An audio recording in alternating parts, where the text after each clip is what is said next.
Mi nuera se plantó en la puerta y dijo con frialdad: «No puedes entrar a la casa hasta que pidas perdón». Mi hijo agachó la cabeza en silencio, como si lo aprobara. Yo no lloré. Esa misma noche reuní los papeles en silencio y llamé al abogado, iniciando el plan que voltearía de cabeza toda su vida. Me alegra que estés aquí. Quédate hasta el final y dime desde qué ciudad ves mi historia. Quiero saber hasta dónde ha llegado. No puedes entrar a la casa hasta que pidas perdón. Esa frase, esa voz, ese instante, no llegaron con gritos ni portazos. Llegaron con una calma cortante, como un fallo ya escrito, doblado y entregado en mano. Me quedé parada en la entrada de lo que se suponía era mi hogar después de 42 años, un matrimonio, 2 hijos y tantas cenas de Día de Gracias, escuchando a mi nuera decirlo sin pestañear. Sin alzar la voz, sin emoción, solo una línea ensayada. Me giré hacia mi hijo esperando algo, lo que fuera, un encogimiento de hombros, una tos, una protesta, aunque fuera una mirada de vergüenza. Pero Santiago solo miraba las tablas del suelo como si de repente fueran fascinantes. Con los brazos cruzados, no dijo nada. «Traje las cajas de fotos», dije. «Las del ático, dijiste que querías revisarlas». «Revisaste nuestras cosas, mamá», interrumpió Claudia, sin pedir permiso. ¿Nuestras cosas? Miré las 2 cajas viejas en el porche, el uniforme militar de mi esposo, las fotos de bebé de Santiago y Angelina, las cartas de mi madre, todo guardado en mi ático, en mi casa. Bueno, en nuestra casa, supongo. Desde que Santiago empezó a pagar los impuestos hace 10 años y pusimos el título a nombre de los 2 por conveniencia legal. No pensé mucho en eso entonces. Recién había enterrado a Hassen y Santiago dijo que sería más fácil, ese tipo de fácil que no parece traición hasta que ya es tarde. No estaba husmeando, dije en voz baja. Estaba preservando. Ese uniforme, Hassen lo cuidó 40 años. Pensé que a Angelina le gustaría tenerlo. Claudia se rió, breve, sarcástica. Angelina ni siquiera recuerda a tu esposo. Tenía 6 años cuando murió. Y no actúes como guardiana de la historia familiar solo porque acumulas cajas llenas de polvo. Santiago aún no levantaba la mirada. Empujé una de las cajas con la punta del zapato. «Me voy», dije. «Pero no pienso disculparme por recordar a los que me amaron». Claudia cruzó los brazos. «Entonces no eres bienvenida de vuelta hasta que lo hagas». Era tarde. La calle estaba en silencio. Ese silencio raro que tienen los suburbios en agosto, cuando las clases aún no empiezan, pero el verano ya se siente cansado. Me agaché despacio, las rodillas crujiendo como tablones, para levantar la otra caja. Ni una palabra de Santiago, ni un gesto. Al bajar del porche vi la ventana de la sala, el lugar donde Hassen solía sentarse con sus crucigramas y un plato de cacahuates. Las cortinas eran otras, los muebles también. Nada de él quedaba ahí.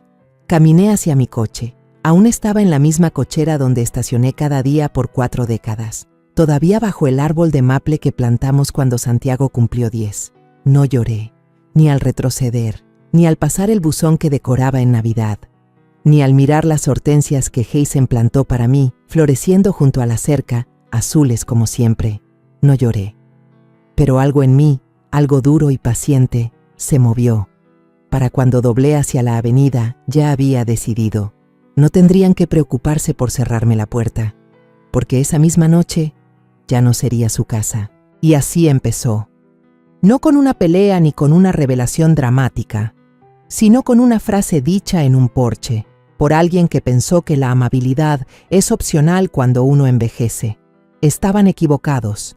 Puede que tengas 76 años, pero aún sé cómo respirar hondo, trazar una línea y cruzarla. Y estaba a punto de hacerlo.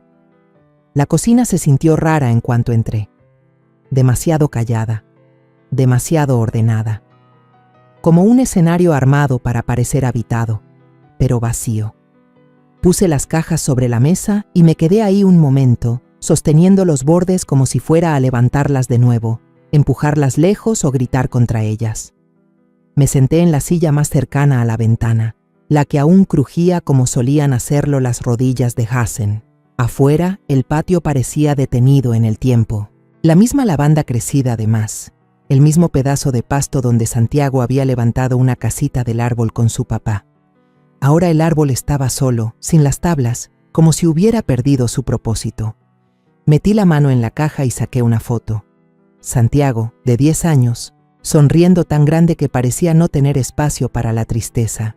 Le faltaba un diente, un calcetín arriba y otro abajo, mi letra al reverso. Cumpleaños de Santiago, pastel de chocolate, día con viento. Guardé esas cosas por décadas, no por su valor, sino porque eran pruebas.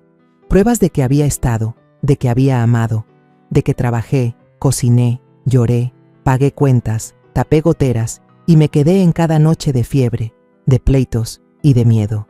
Y hoy todo eso se resumía en una frase: no puedes entrar a la casa. Fui al gabinete y me preparé un té, más por costumbre que por necesidad. La tetera silbó y yo miré la flama, viéndola bailar como una pregunta que no me atrevía a soltar. Cuando Hassen murió, fue de golpe, una embolia. Un instante estaba a mi lado, tomando sopa y leyendo en voz alta alguna nota ridícula, y al siguiente se había desplomado, la cuchara golpeando el plato. Le sostuve la mano mientras llegaba la ambulancia. Nunca olvidé lo frío que se sintió el cuarto después de que se lo llevaron, como si el duelo cambiara hasta el aire. Los meses siguientes fui una sombra. Gente que venía, gente que se iba, cazuelas que aparecían y desaparecían. Santiago ayudó con los papeles del banco, el seguro, los impuestos. Era bueno entonces, atento, o quizá yo necesitaba que lo fuera. La casa se volvió más silenciosa, no vacía, solo más delgada, como si las paredes hubieran soltado el aliento. Volví a dar clases a medio tiempo, a ayudar en la biblioteca, a tejer para los recién nacidos del hospital. Seguí moviéndome, no sabía hacer otra cosa. Luego apareció Claudia. Hermosa, eficiente, el tipo de mujer que nunca olvida un cumpleaños, pero siempre olvida escuchar. Desde el inicio, me trató como un estorbo momentáneo, un resto de la versión anterior de Santiago que ella quería borrar. Traté de ser amable, de no estorbar. Nunca opiné de la decoración, ni siquiera cuando pintó encima del mural que Hassen había hecho para el cuarto de Angelina. Me lo tragué todo, porque veía feliz a Santiago, porque Angelina era chiquita, porque creí que algún día la bondad alcanzaría. Pero la bondad no es contrato, no te da nada firmado y al parecer ni siquiera te abre la puerta. Regresé con mi té a la mesa y miré de nuevo las cajas. Cada objeto tenía un peso, un costo. No veía recuerdos, veía pruebas de todo lo que puse en esa vida, en esa casa, en ellos. ¿Y querían una disculpa? ¿Por qué? ¿Por guardar memoria? ¿Por no desaparecer en silencio? Unos golpes en la puerta me sacaron de mis pensamientos. Me quedé inmóvil un segundo y luego me levanté. Era Bárbara, mi vecina de casi 30 años, la que aún me llevaba jitomates en verano y me decía, Bim, como cuando teníamos 25. Te vi llegar, dijo, extendiéndome una cajita. Pay de durazno recién hecho. Bárbara, dije con la voz temblorosa, tú siempre apareces cuando el mundo se derrumba. Sonrió, pero sus ojos eran filosos. Te ves cansada. Lo estoy. ¿Quieres hablar? Aún no. Asintió. Bueno, come. Luego hablas. En ese orden. Tomé el pay, lo dejé en la barra y la vi cruzar de regreso el jardín.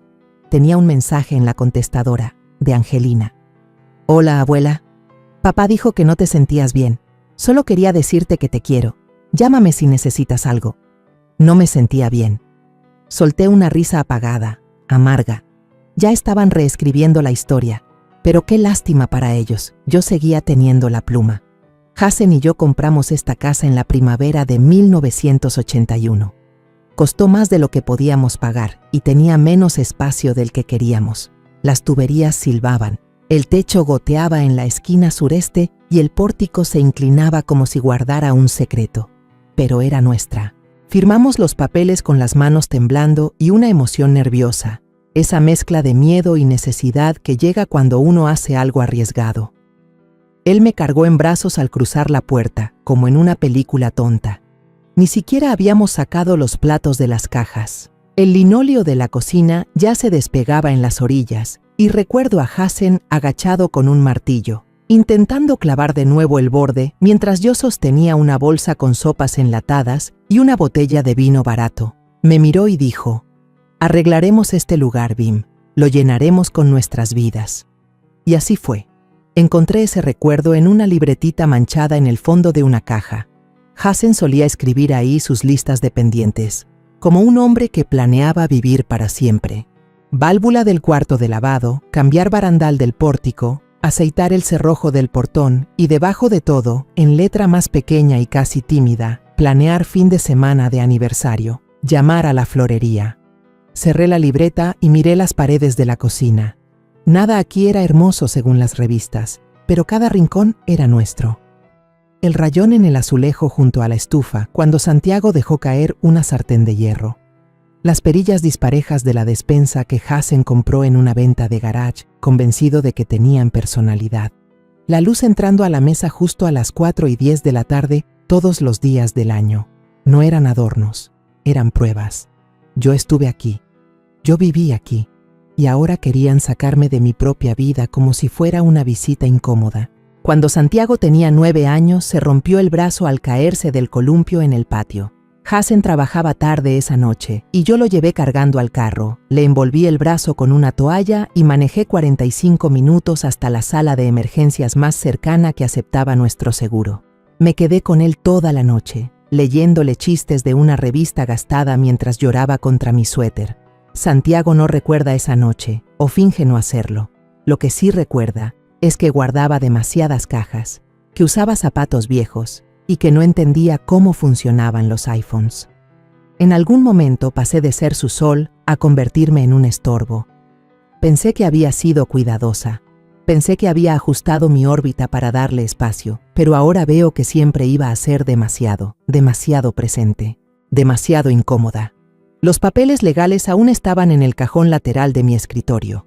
Propiedad en común, firmada y notariada. Se suponía que facilitaría las cosas después de que Hassen muriera. Santiago ofreció ayudar con los impuestos y yo estaba demasiado cansada para discutir.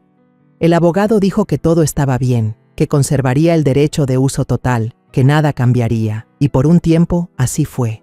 Después llegaron las remodelaciones, idea de Santiago.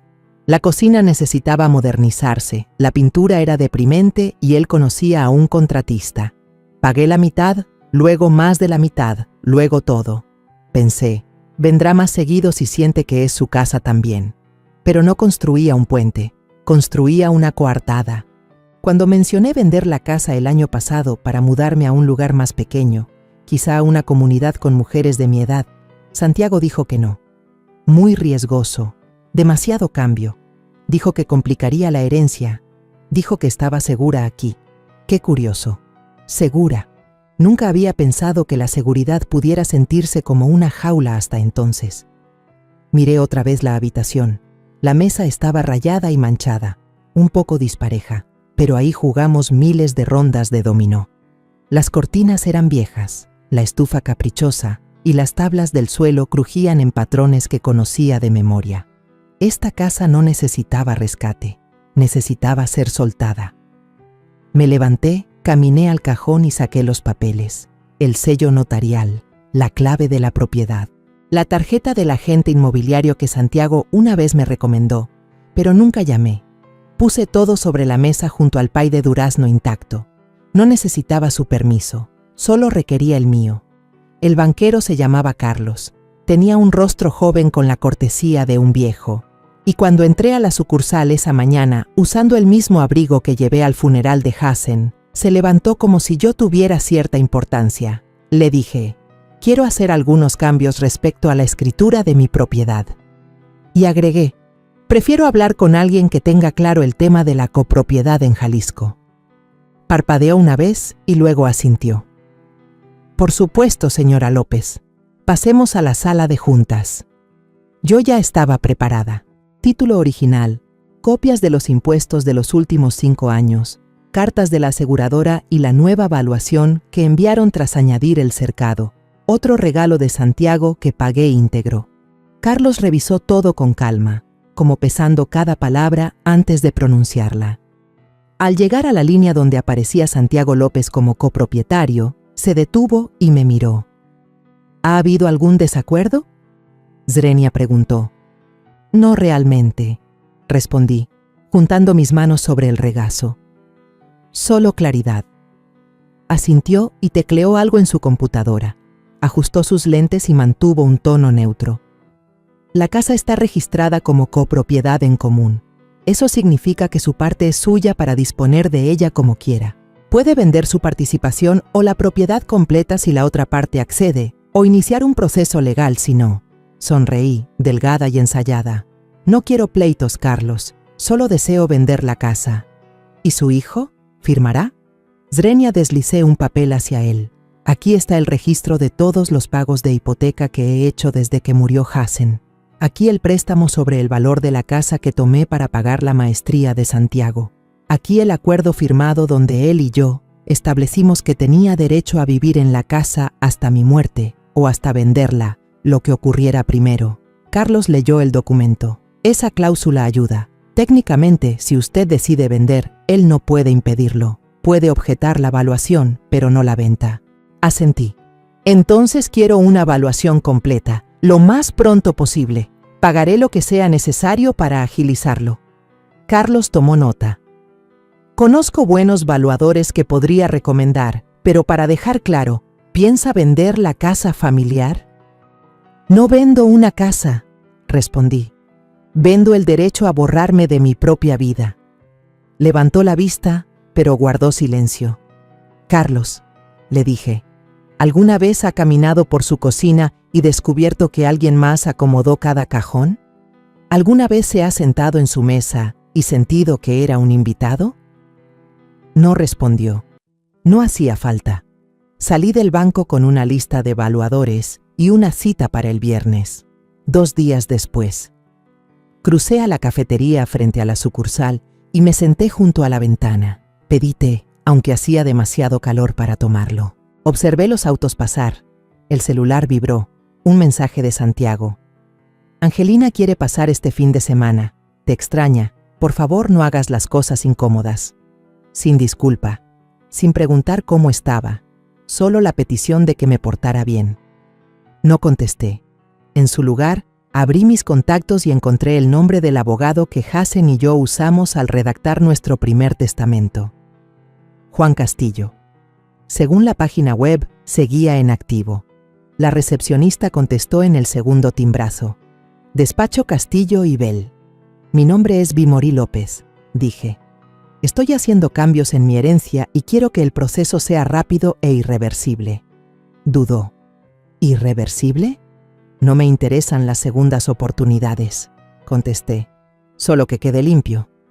Acordamos una cita para el lunes. Ya en casa, me senté de nuevo en la cocina. Miré las cajas, el cuaderno, las fotografías. Dijeron que tenía que pedir perdón si quería volver a entrar a la casa. Nunca imaginaron que la vendería en su lugar. No supe nada de Santiago al día siguiente. Ni una llamada, ni un mensaje. Silencio. Supongo que pensó que me había ido a Salk, que pasaría unos días rumiando la culpa antes de regresar arrastrándome con alguna disculpa. Siempre subestimó cuánto podía permanecer inmóvil y la fuerza con la que mantenía algo una vez que lo decía en voz alta. Pero en realidad nunca se trató de la casa. Era del cambio, de esa lenta y callada desaparición que empieza con pequeños desaires, que te interrumpan en la mesa, que te dejen fuera al planear viajes, que te arranquen el control de la tele como si tus gustos se hubieran caducado el mismo año en que tu licencia de manejo comenzó a mostrar arrugas. Eso es lo que Claudia nunca entendió. No la resentía por ser organizada o por opinar demasiado. La resentía porque pensaba que yo no notaba la manera en que reescribía el ambiente, cómo quitaba las fotos de familia y las reemplazaba con cuadros sin alma, cómo decía que la cocina era su espacio, aunque yo había horneado más de 400 piezas de pan de plátano en esas encimeras antes de que ella siquiera pusiera un pie ahí. Tenía a Santiago amarrado, pero no de manera brusca. Era suave, disfrazado de culpa. No decía, No escuches a tu madre, decía. Solo intento que las cosas sean más fáciles para todos. Y Santiago, que Dios lo ayude, confundió eso con bondad. La primera grieta real apareció hace 5 años. Angelina acababa de cumplir 16 y me ofrecía ayudar con su primer coche, algo usado, pequeño, seguro. Había guardado ahorros de un trabajito que tomé organizando archivos en la biblioteca. Se lo conté a Claudia mientras tomábamos café. Ella sonrió con cortesía y dijo: «Gracias, Bimorí, pero queremos enseñarle a Angelina el valor de ganarse las cosas», lo cual habría sido noble si no le hubieran comprado un Honda Civic nuevo la semana siguiente como sorpresa. No me molestó que no necesitaran mi dinero. Me dolió que no quisieran mi ayuda. Hassen solía decir que la gente deja de escuchar a sus madres en cuanto encuentran a alguien que los adule mejor, y supongo que tenía razón. Claudia sabía cómo alabar, sabía cómo decir «eres tan inteligente y tan proveedor», con ese tono justo en su voz. Santiago brillaba bajo esa luz como un girasol, y yo era la sombra. Dejé de llevar panqués a su casa, nunca se los comían. Dejé de ofrecerme a cuidar a Angelina cuando iba a la secundaria. Contrataron a alguien más estructurado. Dejé de dar regalos de cumpleaños que ellos no hubieran elegido antes. Y cada año el espacio que ocupaba se reducía, mis opiniones más calladas, mi rol más apagado, hasta encogerse en una sola palabra: disculpa. ¿Por qué? ¿Por preocuparme demasiado? ¿Por aferrarme a lo que ellos querían olvidar? No, gracias. El equipo de evaluación llegó el viernes por la mañana. 2 mujeres, eficientes, amables, un poco formales de más, pero recorrieron la casa con respeto, no con juicio. Una de ellas se detuvo en el pasillo, mirando la foto de Hassen con su uniforme. ¿Su esposo?, preguntó. Sí. Falleció en 2009, asentí. Tiene unos ojos muy nobles. Esa fue la primera cosa amable que alguien me dijo en semanas. Terminaron rápido. Tomaron sus notas y prometieron un informe para el lunes, el mismo día que vería al abogado. Esa tarde hice un pie. Sin razón, solo para mí, de moras azules, el favorito de Hassen. Me comí una rebanada caliente del horno, descalza en la cocina.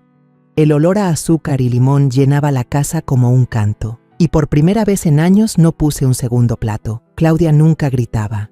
Esa era su genialidad. Su filo venía envuelto en cortesías, sus cortes cubiertos de seda. Nunca fue un «no eres bienvenida aquí». Era más bien un «quizás te sentirías más cómoda en tu propia casa». Nunca dijeron más. No queremos tu opinión, pero mantengamos las cosas simples esta vez. La primera vez que comprendí lo que ella pensaba de mí fue en la Navidad después de que Angelina cumplió 11 años. Había pasado una semana tejiendo una bufanda de lana gris, suave, con encaje delicado, un patrón que había memorizado en los 80. Angelina la abrió, parpadeó y sonrió con cortesía.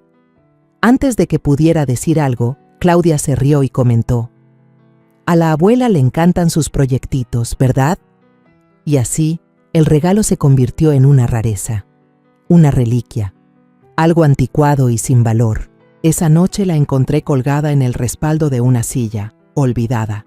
Nunca volví a tejer para ellos. Hubo otros momentos, cientos, desaires silenciosos que no cortan, pero dejan moretón igual. Una vez corrigió mi gramática a mitad de una frase mientras yo leía en voz alta una carta de Hassen.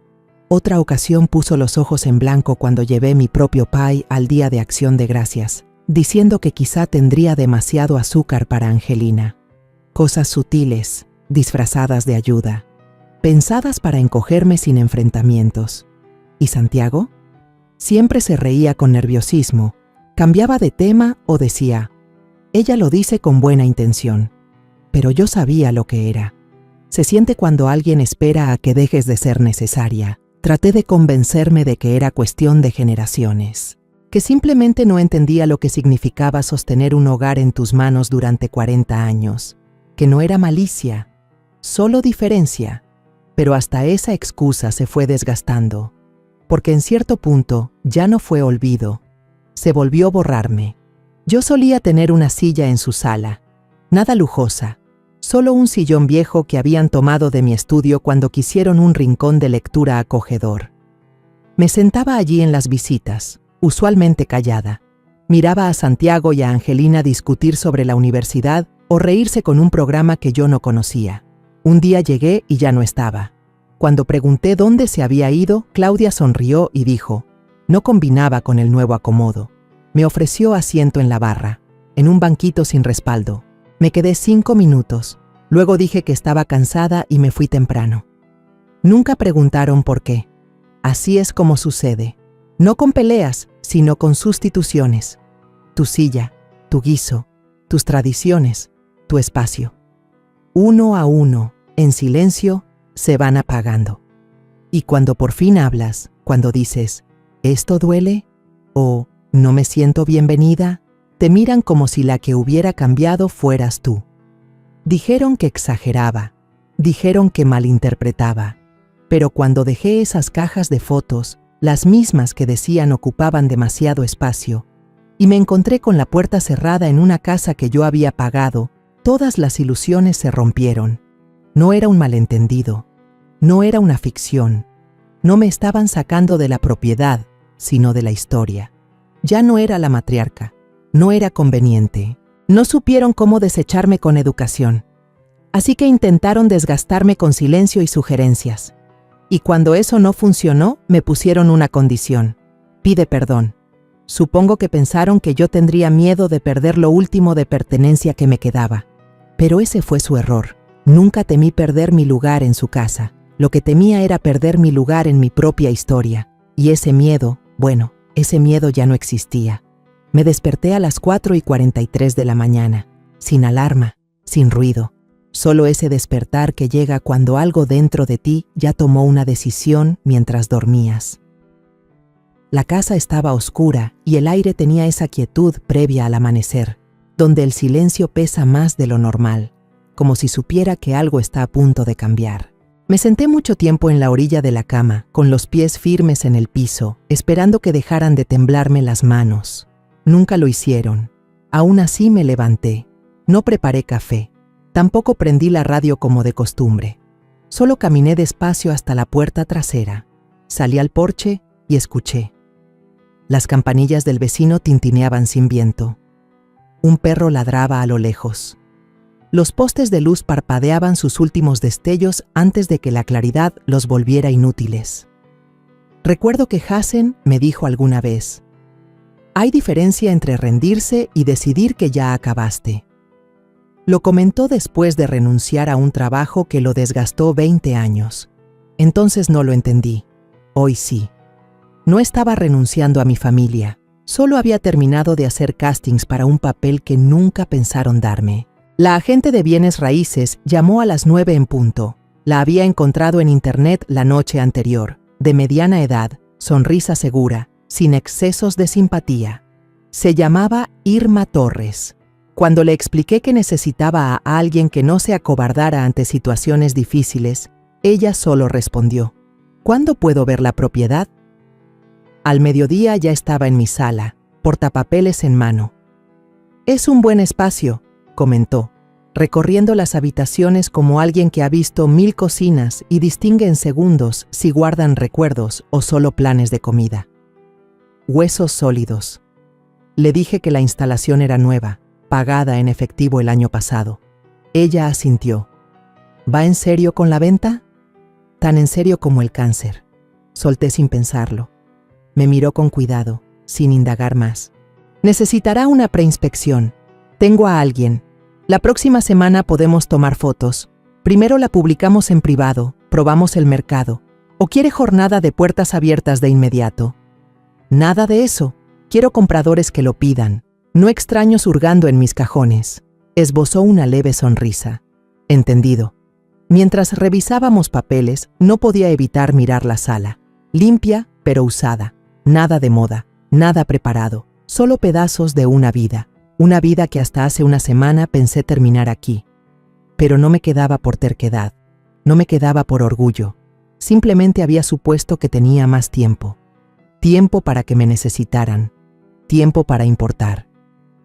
Irma preguntó si había restricciones que debía saber, conflictos de título, deudas, pleitos familiares. Le conté todo, sobre la copropiedad, sobre Santiago, sobre la cláusula que respaldaba mi derecho de vender. Su pluma se detuvo apenas al oír su nombre. ¿Él sabe que la va a alistar? Todavía no. No dijo nada.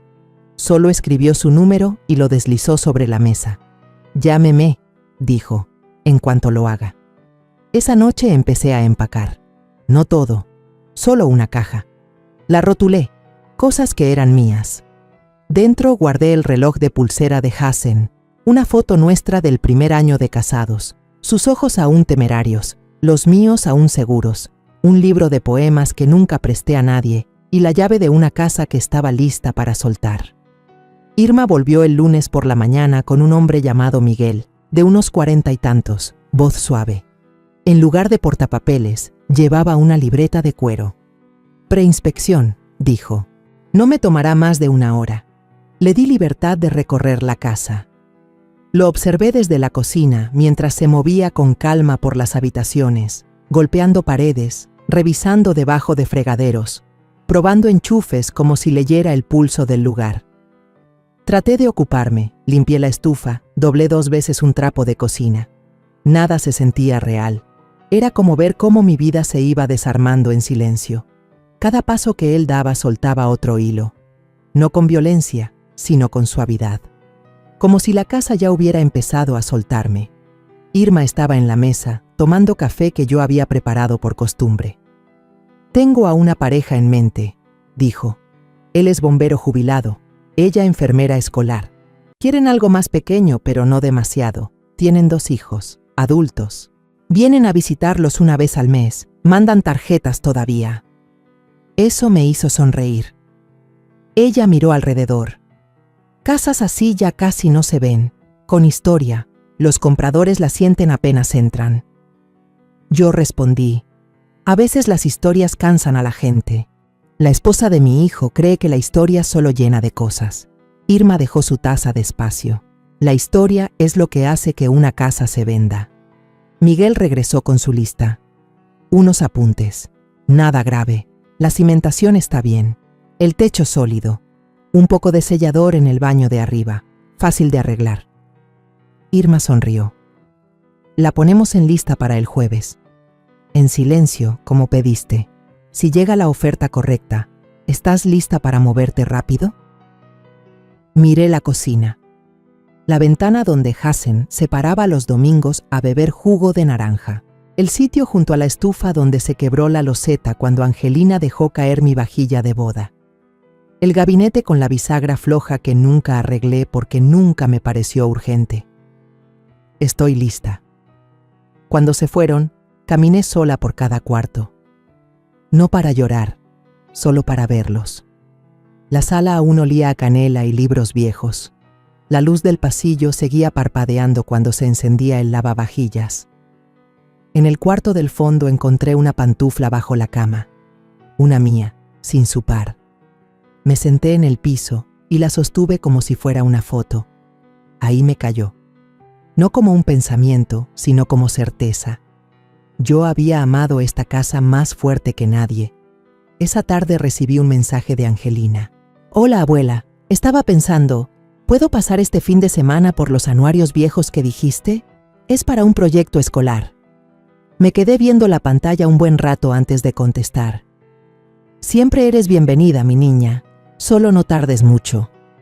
No le dije que quizás la casa ya no sería mía para entonces. No porque no confiara en ella, sino porque no quería que cargara con la culpa que sus padres se habían ganado. Apagué el celular y saqué otra caja vacía del closet. La marqué. Lo que sigue. Dentro puse la escritura. Irma llamó el miércoles en la tarde. No vas a creer esto, dijo, y se notaba la emoción contenida en su voz. Tuve a una pareja viendo la casa en la mañana. Sé que no estábamos haciendo visitas oficiales, pero insistieron. La habían visto por fuera el fin de semana y ya estaban enamorados. ¿Y? Hicieron una oferta, precio completo, Torres, sin condiciones. En efectivo, yo no dije nada al principio. Solo vi la esquina de mi mesa donde el barniz se había gastado de tantos codos, tazas y desayunos lentos. Irma siguió, más suave. Son de fuera, originarios de Jalisco. Su hijo murió hace 2 años. Era hijo único. Han estado buscando un lugar que se sienta real, no nuevo, no montado, vivido. Sus palabras me recorrieron como agua tibia. ¿Qué tan pronto quieren cerrar?, pregunté. A fin de mes, si aceptas. Eso me dejaba 2 semanas y media. Asentí, aunque ella no podía verme. Sí, dije. Hagámoslo. Al día siguiente me mandó los papeles para revisar.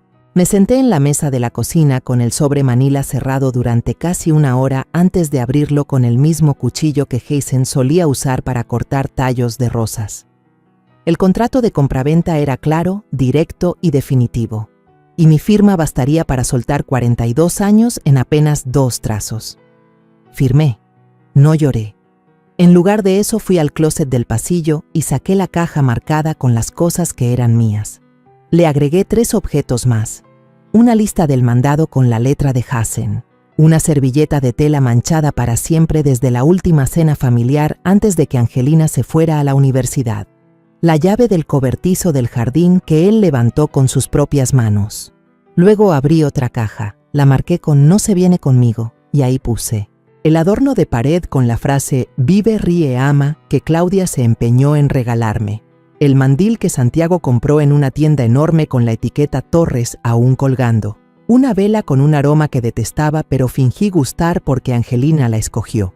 Esa noche preparé sopa sencilla, callada, sin necesidad de raciones extras ni de pensar en quién pasaría por ahí. Encendí una vela, no la que me regalaron, y me senté a la mesa con mi propio libro. A mitad de la cena sonó el timbre. Casi no abrí, pero al hacerlo, Angelina estaba ahí. Con la sudadera sobre la cabeza, el cabello recogido en un chongo, la cara cansada pero dulce. «Hola, abuela», dijo. «Sé que debí llamar. Simplemente no tenía ganas de hablar con nadie más que contigo». Me hice a un lado para dejarla pasar. «¿Anuarios?», pregunté. Sonrió. «Eso y todo lo demás».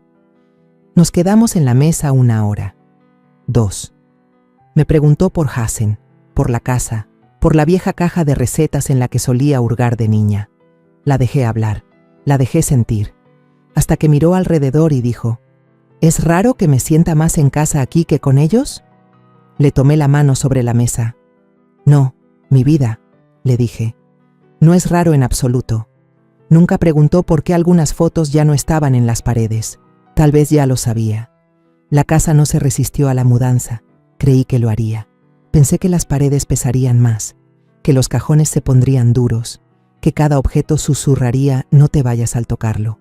Pero no, todo se dio sin protesta, como si hasta la casa entendiera que ya era tiempo.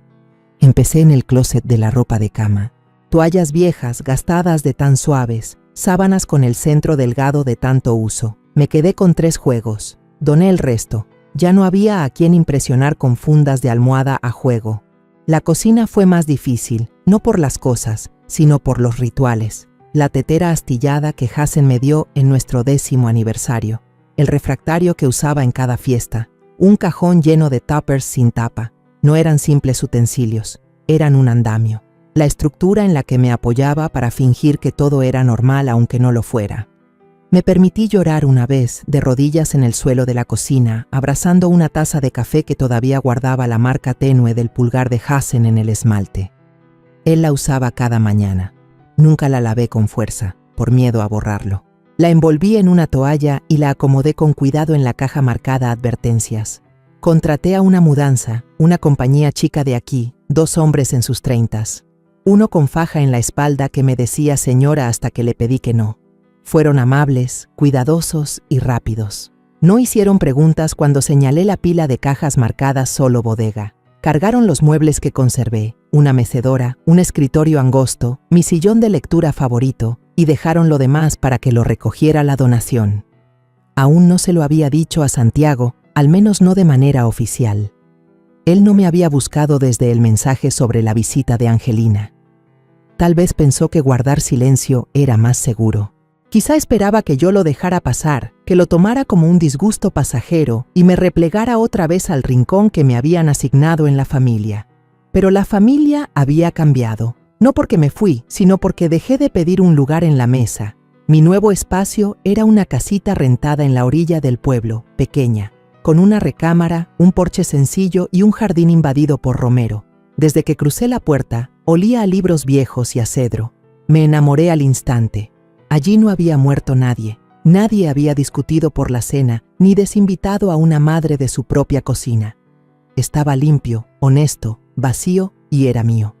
Esa primera noche me senté en el porche con una taza de manzanilla, mirando cómo el viento acariciaba el arbusto de romero, como si le peinara el cabello. No había faroles, solo la luz de la luna y las sombras. No me sentía triste, me sentía en calma, como si todo el ruido se hubiera ido para darme espacio. El teléfono vibró en la mesa a mi lado. Lo tomé sin prisa. Angelina, papá vio el anuncio hoy. Está perdiendo la cabeza. Quiere hablar. ¿Qué le digo? Miré el mensaje y escribí. Nada. Que sienta lo que sembró. Dejé el celular y dejé que el viento siguiera moviéndose. Angelina volvió el sábado siguiente, esta vez con una bolsa de papel llena de escones y un cartón de jugo de naranja. Para tu refri parece vacío. Lo está, respondí, pero a propósito. Se sentó en la mesita junto a la ventana, observando el espacio. Está lindo, dijo. Tranquilo, huele a libros y a sal. Son los estantes de cedro en la vieja ventilación, sonreí. Con el tiempo se suaviza. Angelina no mencionó la casa. Yo tampoco. Hablamos de sus clases, de su servicio social, del muchacho que le gustaba pero no confesaba. La dejé marcar el ritmo, entendiendo que ella necesitaba la normalidad más que yo. Pero al rato, bajó la mirada a su vaso y dijo en voz baja: «Están enojados, abuela, muy enojados». «¿Quiénes? ¿Tu papá? ¿Tu mamá?» «Sobre todo papá. Dicen que no es justo que los sorprendieras así, que estás siendo dramática». Asentí, sorbiendo mi té. Tienen derecho a sus sentimientos. Pero... levantó la vista. ¿No vas a explicarles? ¿Decirles por qué? Me recosté en la silla. Angelina, tu padre no quiere explicaciones. Quiere que deshaga algo que lo incomoda. No es lo mismo. Ella frunció el ceño. Dice que lo quieres lastimar, que lo estás castigando. La miré con calma. Corazón, si quisiera castigarlo, lo habría dejado con el predial.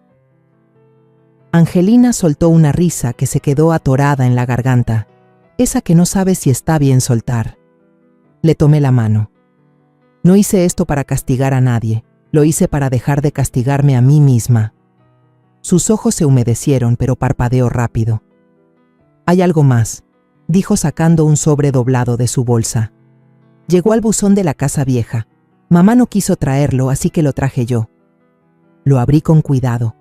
Era un aviso final del banco, confirmación de venta, registro de transacción y un formulario de verificación de fondos.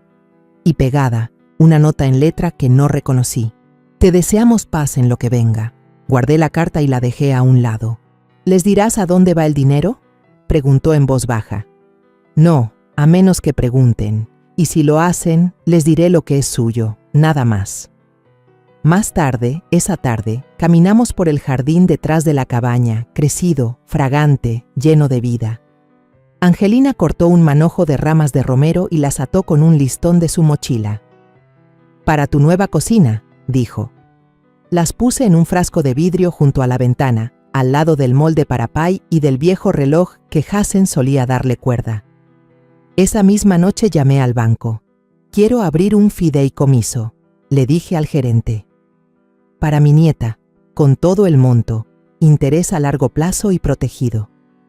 Él preguntó si quería poner alguna condición. «Solo una», respondí.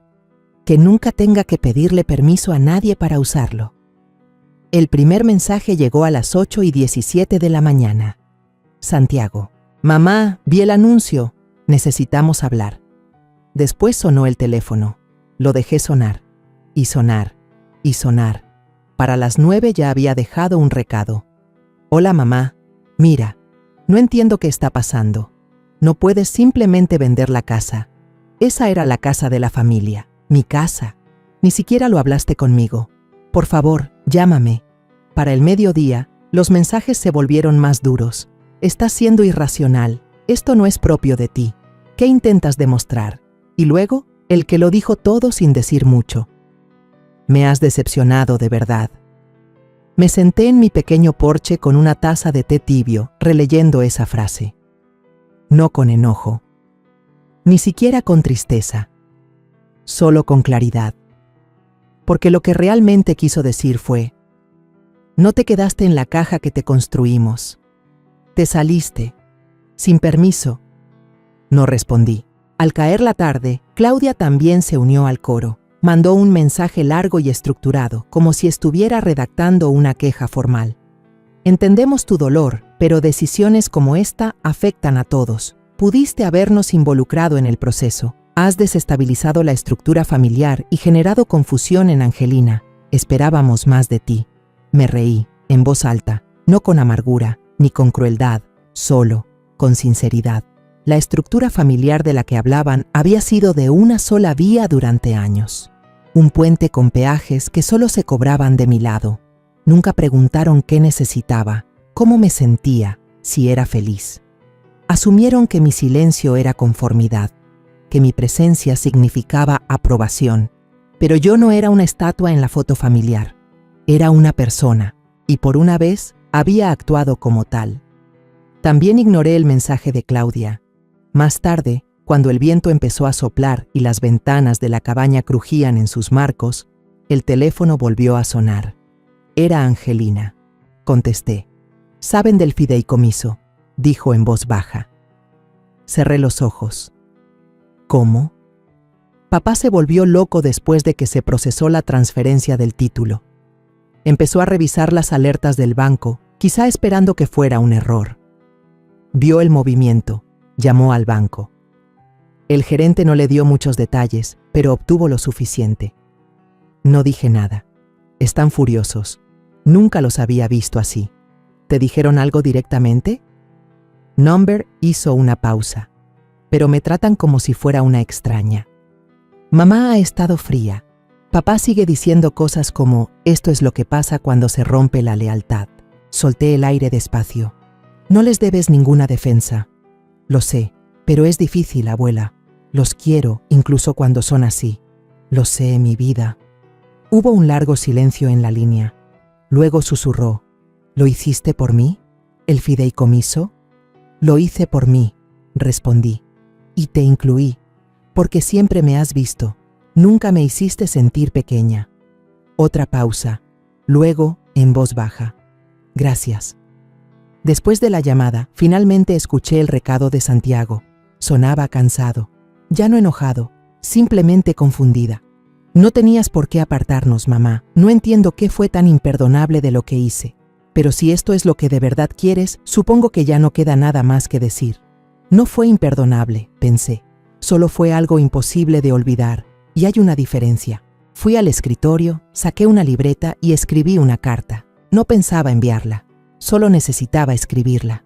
Querido Santiago, no te diste cuenta la última vez que puse la mesa para ti. No notaste cuando dejé de hacerlo. No preguntaste por qué me callaba. Solo agradeciste el silencio. No hiciste una gran crueldad. Hiciste cientos de pequeñas, y cada vez te perdoné sin decir nada. Eso no significa que no me debieras una. El amor no es una deuda que se cobra, Santiago. Pero el respeto sí. Ya no estoy enojada.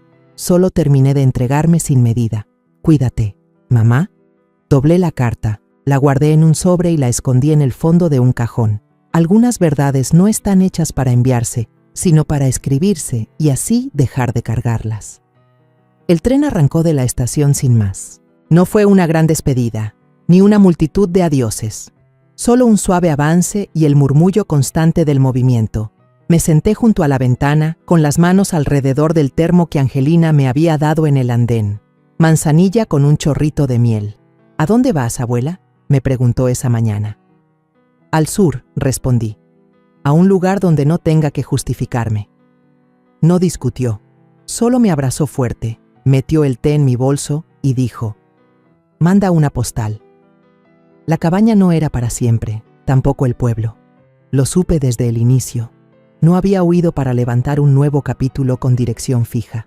Solo necesitaba espacio para respirar sin que la memoria ocupara cada rincón. Así que empacaba ligero. 2 maletas, un bolso de mano y un cuaderno. Sin fotos, sin cubiertos en juegos completos. Solo las cosas que eran mías antes de que alguien más las reclamara. El tren vibraba con suavidad, el ritmo de las vías como un corazón prestado por un tiempo. Tras la ventana, los árboles se abrían paso a los campos, y los campos a los pueblos. Cada paisaje fugaz era como un respiro. Vi a una mujer subir en la siguiente parada. Suéter gris, rostro surcado por los años. Un libro con la portada desgastada en las manos. Se sentó frente a mí y saludó con un leve gesto. No hablamos, no hizo falta. 2 horas después abrí el cuaderno. No de esos para dramas o poesía, solo uno común que encontré en la farmacia. De espiral, sencillo. La primera página estaba en blanco. Escribí, no soy una carga. Luego, no soy un plan de repuesto. Y al final, no me arrepiento. Fueron demasiados años intentando achicarme, encogerme para no incomodar, reprimiendo opiniones, tragando emociones como si fueran medicina amarga para mantener la paz. Pero la paz no se construye con silencio, se construye con verdad.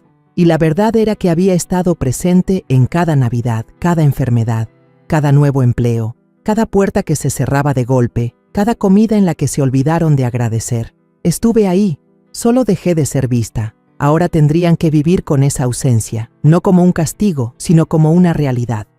Cuando el tren se detuvo en un pequeño pueblo costero, mitad cabañas, mitad niebla, bajé sin dudarlo.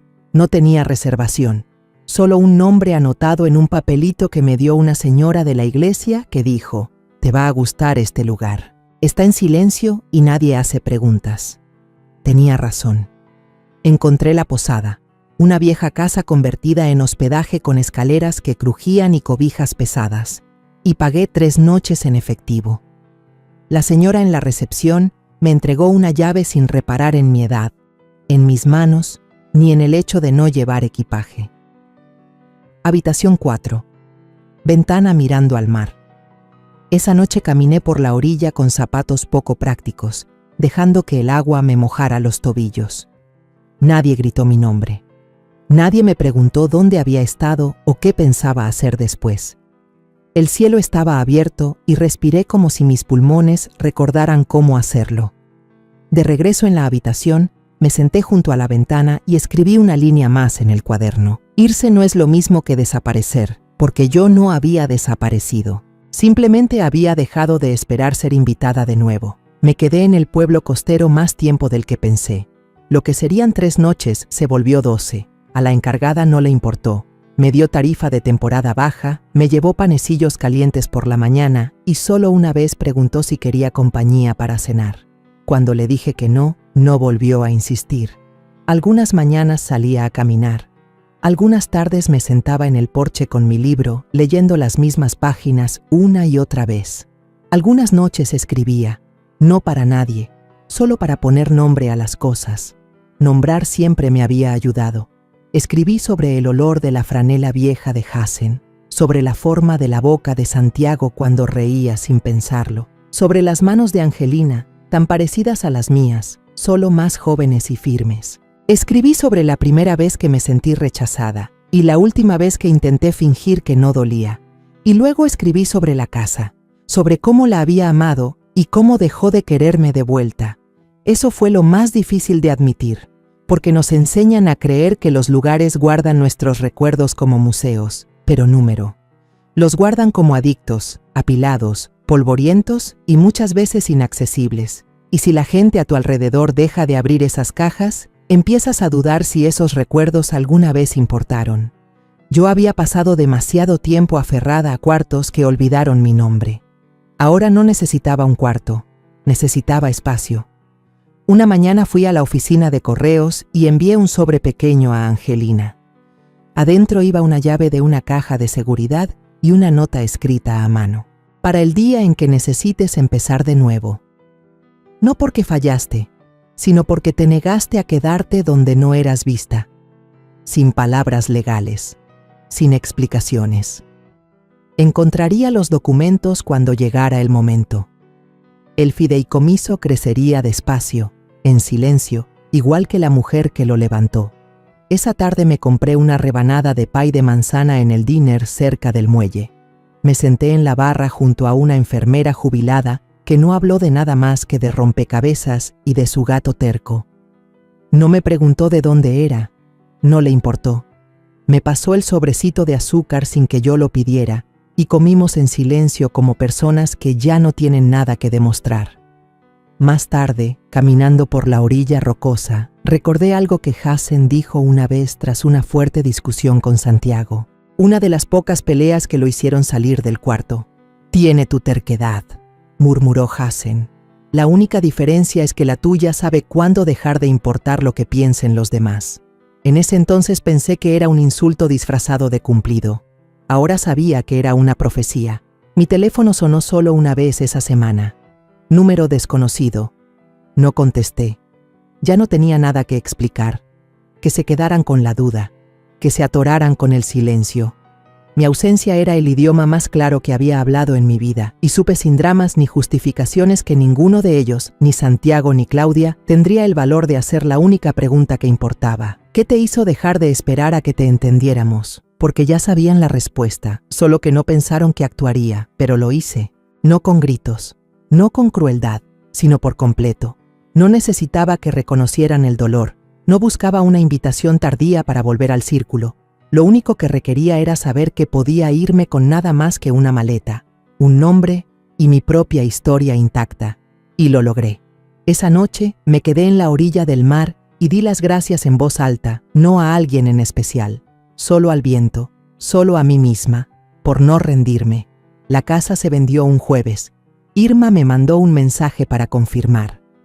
Fondos recibidos. Trato cerrado. Los nuevos dueños entrarían el lunes. No hubo festejo, ni copas de vino espumoso, solo una calma fresca en el pecho, esa que llega después de una respiración contenida durante años y finalmente liberada. No me sentía victoriosa, me sentía en sintonía. Esa tarde caminé por una loma angosta detrás de la posada. No había mucho que mirar. Pasto ralo, unos cuantos árboles torcidos por el viento, gaviotas dando vueltas con flojera en lo alto. Pero en la cima había una banca frente al mar, tallada con un nombre que no reconocí, y un año borrado por el tiempo. Me senté ahí un buen rato, sin pensar, sin recordar, solo sentada. El cielo era amplio y nublado, un gris que prometía guardar silencio, sin amenazas de lluvia, sin destellos de sol. Justo la quietud suficiente para notar la propia respiración. Y pensé, esto es la paz, no reconciliación, no resolución, solo espacio, para volver a estar completa. De regreso en la cabaña desempacaba las últimas cajas. Extendí la colcha que había hecho la mamá de Hassen al pie de mi cama. Colgué mi bata en la puerta. Acomodé las especias que todavía usaba, canela, tomillo, un poco de romero del manojo de Angelina, y luego encendí una vela, no como ritual, sino como señal. Una manera de decir, esto es mío, este espacio, este aire, esta versión de mi vida. Me senté en la mesa con una taza de té y por fin les escribí de vuelta. No a Claudia, no a Santiago, sino a Angelina. Cariño, la casa ya no está y yo sigo aquí. Eso quiero que recuerdes. No nos definen los espacios a los que nos dejan entrar. Nos definen los que nos negamos a reducirnos dentro de ellos. Un día quizá te encuentres en un cuarto donde nadie te escuche, donde tus historias sean descartadas y tu silencio confundido con consentimiento. Cuando llegue ese día quiero que sepas que tienes permiso de irte, de levantar nuevos muros, de abrir nuevas puertas, de ir a donde el aire no exija disculpas. Siempre estaré orgullosa de ti, no por mantenerte siempre amable, sino por mantenerte despierta, por saber cuándo la amabilidad se convierte en borrarte a ti misma. El dinero es tuyo, pero más que eso lo es la libertad. Úsala con sabiduría, úsala con valentía, úsala con alegría. Y si alguien pregunta por qué te fuiste, diles que fuiste criada por una mujer que al fin hizo lo mismo, con amor. Abuela. Cerré la carta y la puse junto a la tetera. Después salí al anochecer. La brisa del mar rozaba suave mi cara. y por primera vez en décadas no llevaba nada conmigo, ni expectativas, ni cargas, ni la necesidad de explicarme, solo yo, íntegra, abierta, como algo honesto dejado a la intemperie, como una verdad que ya no teme ser dicha, como una mujer que dejó la casa y jamás volvió la mirada. La historia que contamos es ficticia, pero está basada en algunos hechos reales. Los nombres y lugares han sido cambiados para proteger la identidad de quienes estuvieron involucrados. No contamos esto para juzgar, sino con la esperanza de que alguien escuche y se detenga a pensar. ¿Cuántas madres están sufriendo en silencio dentro de su propia casa? Siento verdadera curiosidad. Si fueras tú, en mi lugar, ¿qué harías? ¿Elegirías callar para mantener la paz o te atreverías a enfrentarlo todo para recuperar tu voz? Quiero saber lo que piensas, porque cada historia es una vela que puede iluminar el camino de alguien más. Dios siempre bendice, y yo creo firmemente que el valor nos lleva a días mejores. Mientras tanto, en la pantalla final te dejo 2 de las historias más queridas del canal. Te aseguro que te sorprenderán. Gracias por haberte quedado hasta aquí.